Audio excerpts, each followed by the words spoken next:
बघा आमचे साहेब अजून झोपलेत. अरे कधी उठणार आहे श्री तू? कधी उठणार आहेस? झोपू दे ना. झोप झाली नाही अजून? नाही. चला ना उठा, नाश्ता नाही करायचा? बस चल, गुड मॉर्निंग बोल सर्वांना.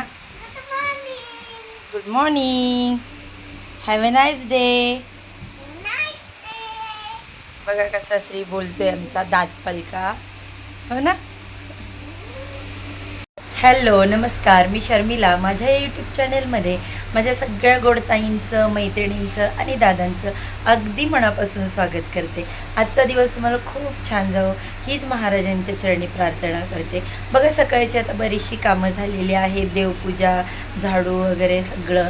तर मी तुमचं काय तुमच्याबरोबर ते सकाळचं काही शेअर केलेलं नाही आजचं रुटीन, पण इथून पुढचं जे रुटीन आहे तर ते मी शेअर करणार आहे. चला तर मग वेळ न घालवता आपण व्हिडिओला सुरुवात करू. हो, तत्पूर्वी तुम्ही माझ्या व्हिडिओला जे काल प्रेम दिलं, लाईक दिले, त्यानंतर जे शेअर केलं व्हिडिओ, तर त्याबद्दल तुमचे खूप हृदयातून आभारी आहे. असंच चॅनलला प्रेम देत राहा, माझ्या व्हिडिओला लाईक करत राहा, त्यामुळे मला काम करायला खूप प्रोत्साहन मिळतं. घरासाठी जीव तोडून राबणारी गृहिणी, आई किंवा पत्नी, बघा तिची सकाळ म्हणजे एक शांत खूप मोठी कहाणी असते. तिची सुरुवात जी आहे, पहाटेची चाहूल लागताच तिचे डोळे उघडतात. गजर वाजण्याची वाटही ती पाहत नाही, कारण तिच्या मनात आधीच दिवसाची यादी तयार झालेली असते. कोणाचा डब्बा बनवायचे, कोणाची शाळा आहे, कोणाला चहा हवा आहे, कोणाचा नाश्ता, घरातली इतर कामं. त्यानंतर स्वतःसाठी 2 मिनटंही न वेळ काढता ती थेट स्वयंपाकघरात उभी राहते. गॅस पेटवते, चहा करते, सगळ्यांसाठी नाश्ता वगैरे बघते. तिच्या हातातलं काम असतं, पण मनात फक्त बघा ताईंनो, आईच्या, गृहिणीच्या किंवा पत्नीच्या सकाळला कधी सुट्टीच नसते.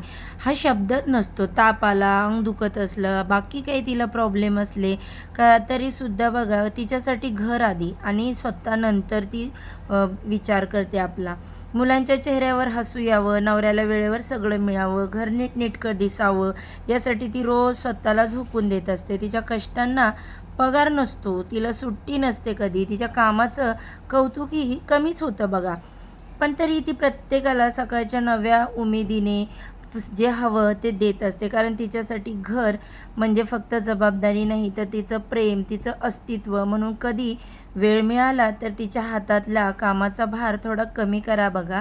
आपलं घर आहे, त्यामुळे सगळ्यांनी वाटून काम केलं तर नक्कीच कमी होईल, हे मला अगदी मनापासून वाटतं. कारण घरासाठी जगणारी गृहिणी, स्त्री, आई किंवा म्हणतात ना बायको, खरंच त्या घराचा खरा आधार असते.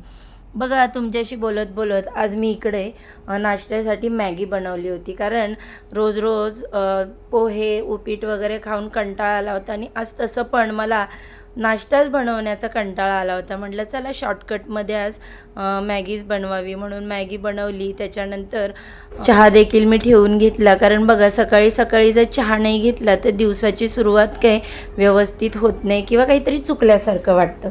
आता बघा इकडे उन्हाळ्याची सुरुवात झालेली आहे, त्यामुळे सगळ्यात पहिलं काम म्हणजे जे काही ठेवणीचे मोठे मोठे गोधड्या वगैरे असतात तर ते धुवून ठेवायच्या. आणि असं पण कितीही मऊ आणि सुंदर जरी जान आणले तरी ऋतुजानूला गोधड्याच पांघरायला घ्यायला आवडतात, ती त्यांना सवयच आहे पहिल्यापासून. तर माझ्याकडे अशा छान छान गोधड्या देखील आहेत बऱ्याच. तर आता उन्हाळ्याच्या सुरुवातीला मी पहिल्या ठेवणीच्या या मोठ्या गोधड्या धुवून ठेवते. रोज एक गोधडी धुतली जाते, कारण बघा मशीनमध्ये आपण 2-3 गोधड्या तर एकदम नाही टाकू शकत, म्हणून त्यामुळे एक एक गोधडी रोज धुवायची. त्याच्यानंतर म्हटलं चला पहिला घरातला सगळा झाडू मारून घेऊया. तसं तर अगोदर एक टाईम तर झाडू मारून झालेलाच आहे, पण नंतर सुद्धा हा झाडू मारला जातो. म्हणजे मशीनची जागा हलवल्यानंतर त्याच्या खाली देखील धूळ कचरा वगैरे असतो, तर मशीन लावण्यासाठी मी तिच्या जागेवर घेतलेली होती आणि मग झाडू मारून घेतला. आता तुम्ही म्हणाला आज सगळी उलटी सुलटी कामं का केलेत, तर हो, पूजा जरा मी आज नंतरच केली होती, कारण मला बाकी थोडी जरा कामं होती. पूजेसाठी मला जेव्हा निवांत वेळ असतो ना तेव्हाच पूजा करायला आवडते, कारण पूजेला कमीत कमी रोजच्या पूजेला 1.5 तास तरी लागतो आणि जर क्लिनिंग वगैरे जास्त असेल देवांची अभिषेक वगैरे तर 1.5-2 तास तर आपले सहज जातात.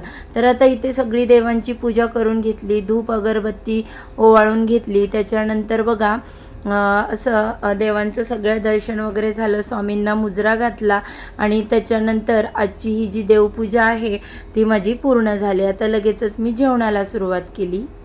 हे बघा आता मी सगळं कटिंग करून घेतलेलं आहे एकदाच सुक्या भाजीला आणि पातळ भाजीला लागण्यासाठी. तर आज मी मस्त अशी वांग बटाट्याची लपतबी भाजी बनवणार आहे आणि त्याच्यासाठी हा मोठा म्हणजे उभा कांदा, उभा टोमॅटो आणि फोडी देखील बटाट्याच्या आणि वांग्याच्या मोठ्या मोठ्याच बनवलेत. आणि इथे हे जे छोटं कटिंग केले ते आज अंड्याची भुर्जी बनवणार आहे, त्याच्यासाठी कटिंग एकदाच असं सगळं कटिंग करून घेतलं की पटकन फोडण्या द्यायला होतात आणि मग जास्त वेळ पण लागत नाही जेवणाला. आणि लगेच खाली बसून आपण कटिंग करतो तेव्हा सगळा कचरा एका ठिकाणी जमा होतो आणि मग इकडे किचनवर वगैरे पण काही घाण होत नाही. तर भांडी वगैरे आहे ती किचन बेसिनमध्ये अशीच ठेवलेली आहेत. म्हटलं आता जेवण झालं की मग सगळंच एकदम घासणार, कारण नाश्त्याची वगैरे थोडीशी भांडी आता पडलेलीच आहे. पण नेहमी जशी मी नाश्ता झाला की भांडी घासते तशी आज काही घासलेली नाही, कारण दुसरी पण कामं होती 2-3. श्रीच्या कपड्यांना प्रेस करायची राहिली होती काल स्कूलच्या, तर ती पहिली प्रेस करून घेतली, कारण श्रीला टायमिंगमध्ये स्कूलला जाणं गरजेचं आहे. बाकीची माझी कामं काही दिवसभर होतच राहतात. चला तर मग आता फोडण्या देऊन घेते भाज्यांना आणि पटकन चपात्या करते. आता माझं इकडे कुकर झालेला आहे, कारण स्वयंपाकाची सुरुवात करताना सगळ्यात पहिल्यांदा मी कुकरच लावून घेते. त्यानंतर आता इथे भाजी फोडणीला देण्यासाठी कढई ठेवली. तेल वगैरे गरम झालं छान की मग त्याच्यामध्ये जिरे, मोहरी आणि जो कांदा आहे तर तो टाकला. आज एकदम साधी सिंपल भाजी होती, कोणतंही वाटण नव्हतं. त्याच्यानंतर लसूण वगैरे पण मी नव्हता टाकला त्याच्यामध्ये, फक्त साधी सिंपल अशी मसाला टाकूनच केलेली भाजी होती. तर छान असं कांदा वगैरे परतवून घेतला. त्याच्यानंतर मीठ टाकलं आणि मग जे टोमॅटो होतं ते देखील त्याच्यामध्ये टाकून घेतलं. आता बघा बटाट्याच्या आणि कांद्याच्या फोडी देखील मी उभ्याच ठेवल्या होत्या, त्यामुळे टोमॅटोसुद्धा उभ्याच फोडीमध्ये कट केलं होतं. आता याच्यामध्ये सगळे जे काही बेसिक मसाले आहेत तर ते टाकून घेतले. धना पावडर, जिरा पावडर, लाल मिरची मसाला, त्याच्यानंतर घाटी मसाला, चटणी असते ती, आणि थोडंसं पाणी टाकून मसाले चांगले परतवून घेतले. मी नेहमी सांगते पाणी टाकलं की मसाल्यांचा कच्चापणा जातो. त्याच्यानंतर त्याच्यावरून थोडीशी कोथिंबीर टाकली, किचन किंग मसाला टाकला, यामुळे टेस्ट छान येते भाजीला. आणि सगळे मसाले छान असे परतवून झाले की मग या ज्या केलेल्या वांगे बटाट्याच्या फोडी होत्या तर त्या टाकून देखील छान असं परतवून घेतलं. लगेचच पाणी टाकायचं नाही, थोडीशी वाफ येऊ द्यायची आणि मग त्याच्यानंतर आपण पाणी टाकायचं. तर दुसऱ्या गॅसवरती मी ते ठेवून दिलं वाफ येण्यासाठी. आणि आता इकडे अंड्याची भुर्जी बनवणार होते, त्यासाठी कढई गरम करायला ठेवली. बघा मी जे पण कधी तळायचे पदार्थ असतात किंवा अंड्याची भुर्जी वगैरे असते तर ही याच कढईमध्ये बनवत असते. तर ह्याच्यामध्ये अगोदर तेलात अंडं छान असं भाजून घेतलं फ्राय करून, मग भुर्जीला वास वगैरे येत नाही, त्याच्यामुळे माझी नेहमीचीच पद्धत आहे. त्याच्यानंतर तेल गरम झालं की कांदा टाकला. कांदा मऊ होण्यासाठी मी लगेचच त्याच्यामध्ये मीठ टाकते, कारण मीठ टाकलं की कांदा लगेच भाजून होतो. म्हणजे मी पहिल्यापासूनची ही सवय आहे. त्याच्यानंतर टोमॅटो वगैरे टाकलं, कांदा टोमॅटो मसाले छान भाजून घेतले आणि हे जे फ्राय केलेलं अंडं होतं ते टाकलं आणि त्याच्यानंतर कोथिंबीर टाकून भुर्जी मस्त अशी तयार झाली. आता पीठ अगोदरच मळून ठेवलेलं होतं, कारण बाकी भाज्या वगैरे होईपर्यंत, कुकर होईपर्यंत पीठ छान मुरलं जातं. स्वयंपाकाची सुरुवात माझी अशी असते, पहिल्यांदा कुकर लावायचा, मग पीठ मळायचं आणि नंतर भाज्या फोडणीला देऊन सगळ्यात शेवटी चपात्या करायच्या. तर अशा पद्धतीने माझं सगळं आता इथं जेवण झालेलं आहे. आणि त्यानंतर दिवसभर मी काहीही शूट घेतलेलं नाही. संध्याकाळी आम्हाला बाहेर जायचं होतं आणि ते कशासाठी हे देखील मी तुम्हाला आता पुढे शेअर करते.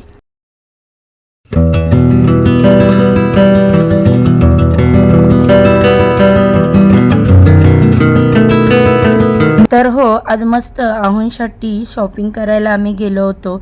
बघा नेहमी कपडे घ्यायचं म्हटलं की त्यांचं नाच असतं, कारण बघा आता घरातील पुरुष, विशेषतः आपला जो नवरा असतो, कपडे घेताना इतका विचार करतात.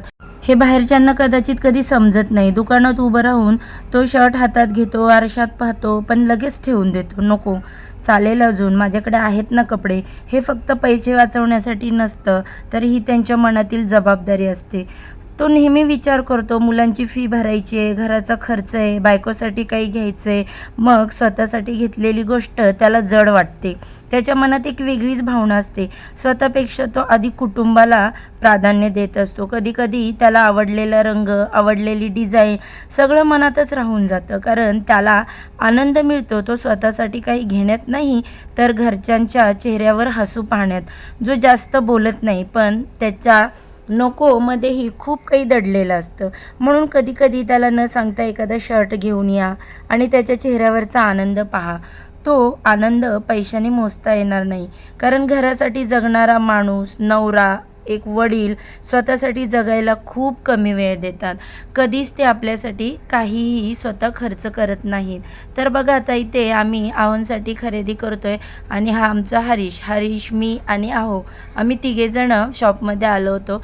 तर असे मी इकडे कपडे बघत होते त्यांच्यासाठी, शर्ट वगैरे, आणि आहोंचा फेवरेट कलर पिवळा. त्याच्यामुळे मी आणि हरीश त्यांना चिडवत होतो. हरीश सारखा म्हणत होता की अंकल काय आहे, सारखा पिवळाच कलर घेतं, थोडंसं डिफरंट बघूया. म्हणून म्हटलं चला, पण तरीसुद्धा आहोंनी हा लेमन कलरच चॉईस केला. असो, बघूया आता पुढे कोणती कपडे घेतली मी ते तुम्हाला नंतर दाखवेनच. तर आता हा जो ड्रेस आहे तो त्यांनी चॉईस केलेला होता. त्याचा व्यवस्थित ट्राय वगैरे करून बघत होते. तर आता हा एक दुसरा शर्ट होता, तो थोडासा लूज वाटत होता. त्याच्यासाठी म्हटलं ते आम्ही शॉपवाल्याला सांगत होतो की अशा पद्धतीने तो आम्हाला फिटिंग करून वगैरे हवा आहे. तर बघा पुढे. अरे हे असं बरोबर आहे ना साईडला, ते बाकी बरोबर आहे, सगळं व्यवस्थित, फक्त लेंथलाच जरा कलर वगैरे पण छान वाटते. नको जेब लगा ना, ये क्या कम करवाओ ये थोड़ा. हाँ, हाथ में भी थोड़ा थोड़ा नॉर्मल चाहिए. अभी देखो कितना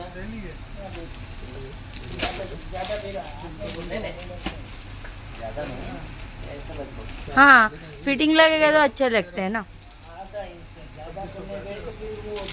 नहीं वैसे नहीं, ब्लाउज जैसे नहीं, थोड़ा सा फिटिंग चाहिए. आधा इंच ये तो बहुत है, आप ऐसा करिए.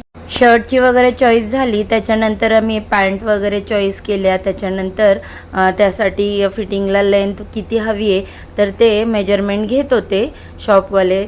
त्यानंतर आम्ही सगळी शॉपिंग केली आणि घरी आलो. तर बघा पुढे आता.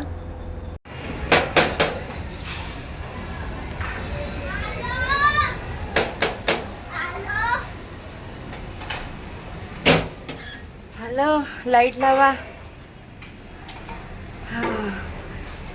कोणी खोलला दरवाजा? श्रीनी. बघून घे दीदी तुझे बुक्स. अरे अरे अरे अरे, काय पसारा केलाय. टाइम किती झालाय आता? 10:15. आणि तुम्हाला बघायचंय? हे बघा बघा यांचा पसारा. थोडा जरा घरातून बाहेर गेला. बघा, एसईचं ड्रॉइंग, यांचा पसारा.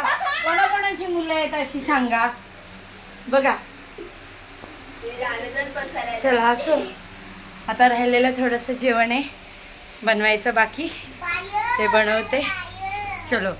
जाताना मी चिकन आणि राईस बनवून गेले होते. आता इथे फक्त मला चिकन जे आहे ते फ्राय करायचं होतं. बऱ्याच दिवसापासून जानूची फरमाईश होती, मम्मी चिकन फ्राय कर. तर याची मी रेसिपी काही तुमच्यासोबत पूर्ण शेअर केलेली नाही. हवे असेल तर मी नंतर शेअर करेन. तर अगदी नॉर्मल असं चिकन छान असं धुवून वगैरे घेतलं. त्याला हळद मीठ अगोदर मॅरिनेट करून ठेवलं होतं लावून. आणि त्याच्यानंतर जो लॉलीपॉपसाठी रेडीमेड मसाला येतो तर तो मी आणलेला होता. तुम्ही चिकन 65चा मसालासुद्धा याला वापरू शकता. पण तो आहे ना जो आम्ही चटणी डंकावरती करायला जातो त्या डंकाच्या इथे होममेड होता. म्हटलं चला एकदा ट्राय करून बघूया. तर तो पॅकेटमधला जो चिकन 65 मसाला असतो ना त्यापेक्षा मला हा खूप छान वाटला आणि टेस्ट पण त्याची खूप चांगली होती. तर हा जो मसाला आहे तो टाकायचा, आलं लसूण पेस्ट टाकायची आणि फक्त तो तेलामध्ये फ्राय करून घ्यायचा चिकन. बस एवढंच होतं. यायला खूप लेट झाला होता आणि आहुंना देखील नाईट शिफ्टला जायचं होतं म्हणून माझी घाई चालली होती. घरात नसेल की तुझा अवतार कसा असतो हा. वाव ए वाव, आमच्या बाळाला काय केलंय मम्मानी. तुला आवडत नाही ना पण हे. कुठे आवडतं. लाडकी बहिणीचे पैसे बघा आजपासून चालू केलं टाकायचं. लगेच श्रीला शॉपिंग. लाडक्या बहिणीचे पैसे आले की श्रीला शॉपिंग. माझ्या पाऊसमधून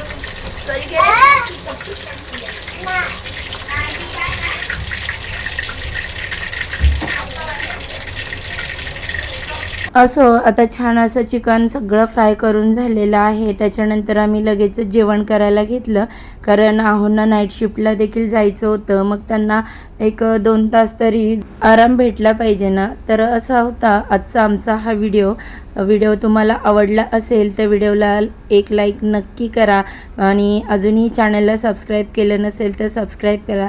चला तर या व्हिडिओचा इथेच एंड करते. उद्या पुन्हा भेटू. बाय.